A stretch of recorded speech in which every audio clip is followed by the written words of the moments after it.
What I wanted to talk about most today was the idea of the motif, which is basically just a musical idea or phrase.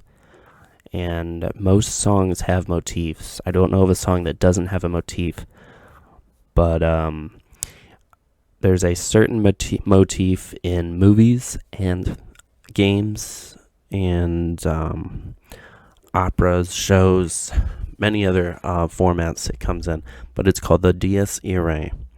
And I have a small clip from the movie The Shining here.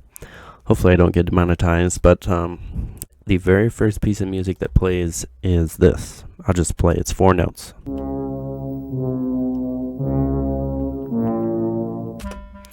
So that motif right there is called the dies irae. It is defined by this shape.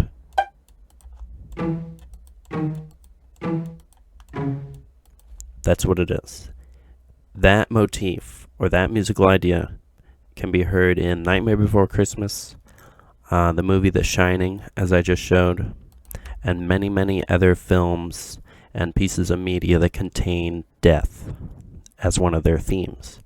It's just become universally known around the world from many different composers that it is a motif that you can use to show that there is death somewhere, or a death about to happen.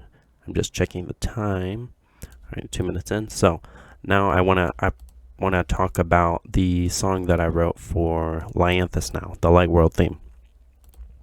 Now the melody I just showed you, bum bum bum bum, I used that motif in this game in every song to represent death, because in the game there are many themes of purgatory and death. You play as a skeleton, so it's a very direct visual motif for death. So I want to play this part of the song right here. I'm going to start here, and I'll tell you why instead of here. And I want you to listen and tell me if you hear the dies irae anywhere in the song, which is the death motif that I just showed you.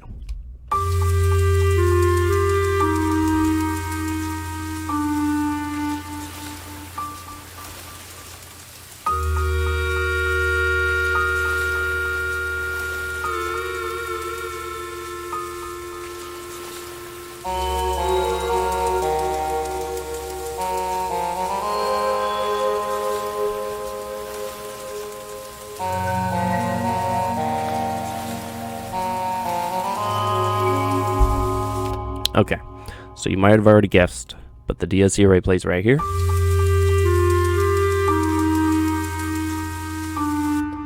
It then plays again right here.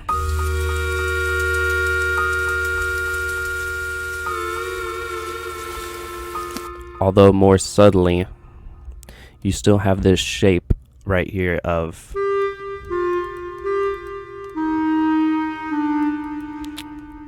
where it starts here. And then you have the drop down,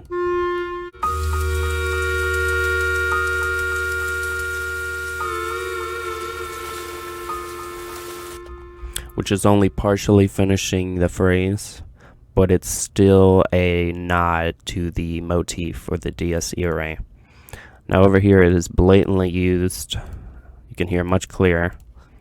Let me find the instrument. Here it is. So I directly play the theme right there, so that's very clear in the listener's head that this is the dies irae. Whether they heard it in another piece of media before, or they've never heard it before, and this is their first experience with the dies irae, it's very clearly laid out right here. The instrument is also changed to add some variety, so that they don't get tired of this tone or this timbre, this instrument that's played over here, which is a clarinet, I believe, and this would be an oboe, I believe. But you can see how it this phrase repeats.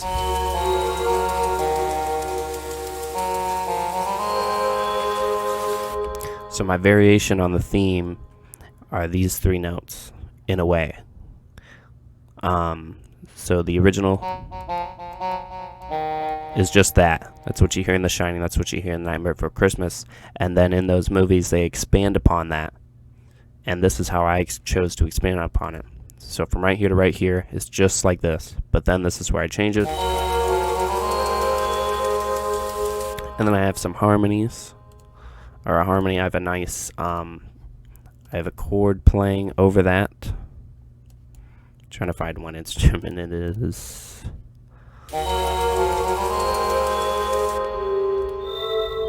There it is. So right here, this shape, this chord, playing over this melody, supporting the DS Irae, but in a more positive light. And then it is transposed up by a whole note. So it is essentially the same shape, but I've just transposed it up to give it a more uplifting feeling, because the chord is actually literally going up and in pitch.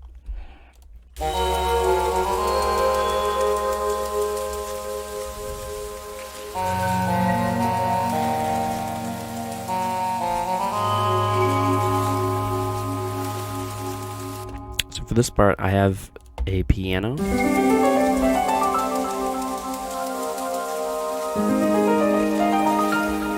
Some pads, a piano, very nice texture here, I think, with the rising piano. I'm trying to think of what you would call this particular shape. Well, it's an arpeggio of sorts, because I'm technically playing chords in my head up the scale, and these are just broken chords essentially. So like an upwards arpeggio, because I can't think of the word right now that describes this shape. And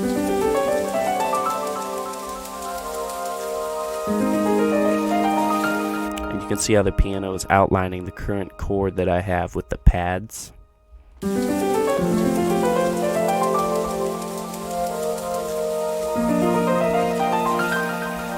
Now these little shapes here,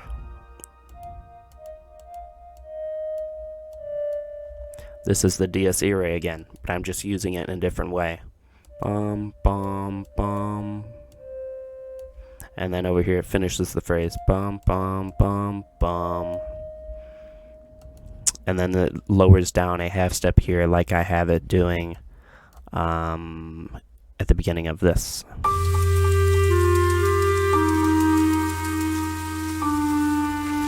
So you can see that same shape happening right here. So I'm reusing the motif in an interesting way. This time, instead of using it as the main melodic motif, I'm using it more of a harmony motif, while the piano does the more melodic gliding bits, although the piano is not playing a melodic role right now.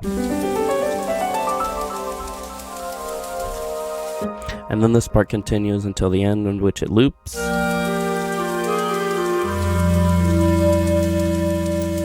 That oboe part I specifically wrote that oboe part so that the loop from the back to the front is more cohesive.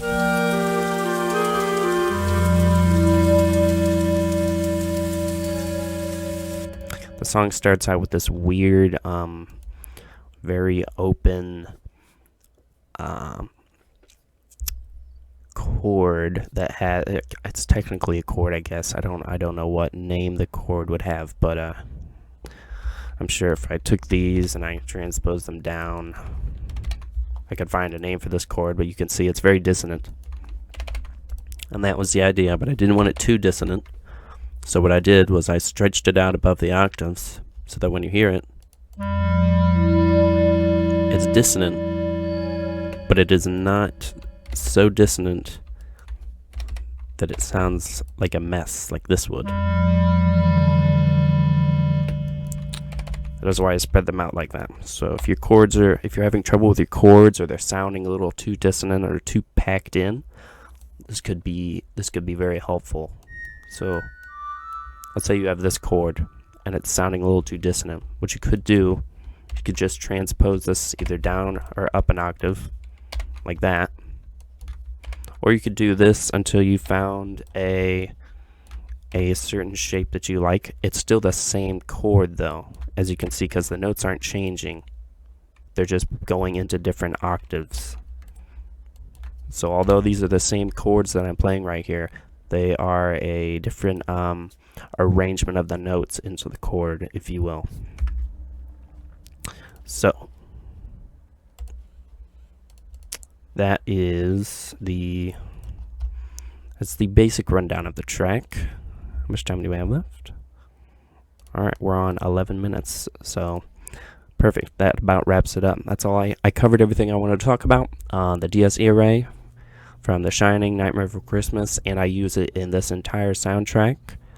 I hope me showing you how I chose to use the DS Irae and how I chose to accompany it with different instruments, and how I chose to loop the song using an instrument at the end, which appears also at the beginning of the song.